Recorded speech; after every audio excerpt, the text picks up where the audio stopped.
আপনাদের দিলে কি গুজরেছে আমি জানি। আপনাদের সাথে একাত্মতা প্রকাশ করার জন্য এখানে এসেছি। তার আগে কিছু কথা। আমি বাংলাদেশ জাতীয়তাবাদী দলের একজন কর্মী।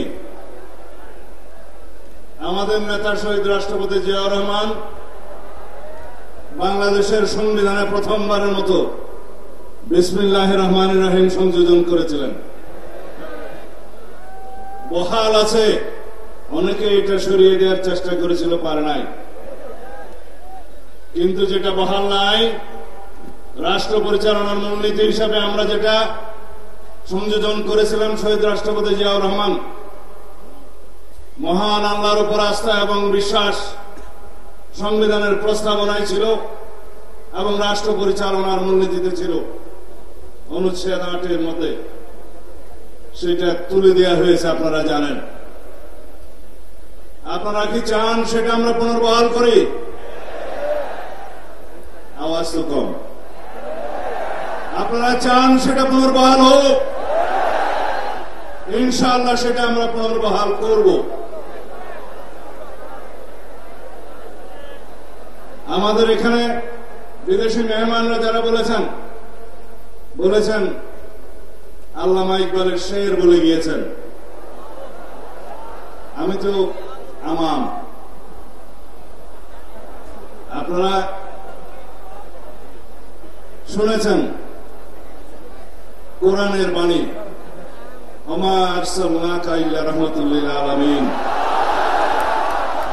রাসূলুল্লাহ সাল্লাল্লাহু আলাইহি ওয়াসাল্লামকে সারা বিশ্ব ব্রহ্মাণ্ডের রহমত রূপে রব্বুল আলামিন প্রেরণ করেছেন। আমরা মুসলমান,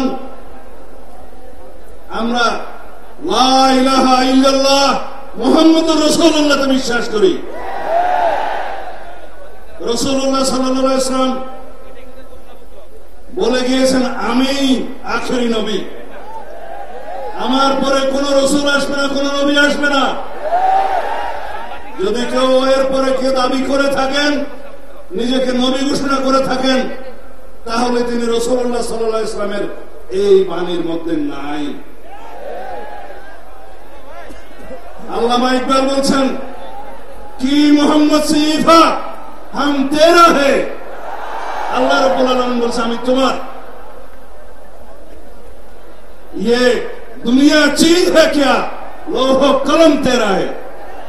আল্লাহ রাব্বুল আলামিনের জবান দিয়ে এই শের বলছে।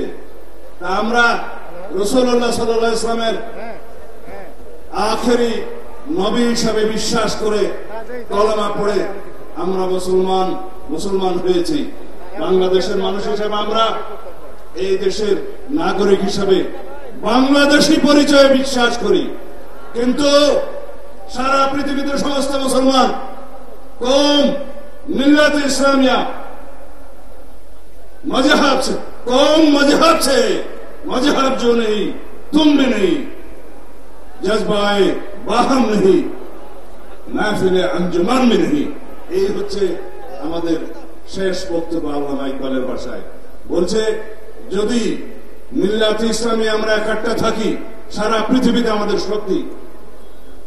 আমরা এই কওম হিসাবে, মুসলমান হিসাবে পৃথিবীতে বিভক্তির কারণে আজকে প্যালেস্টাইনে আমাদেরকে হত্যা করছে, গাজাতে নির্মম হত্যাযজ্ঞ চলছে, সারা পৃথিবীর বিভিন্ন জায়গায় আমাদের রোহিঙ্গা ভাইদেরকে হত্যাযজ্ঞে শিকার হতে হচ্ছে শুধু আমাদের দুর্বলতার কারণে।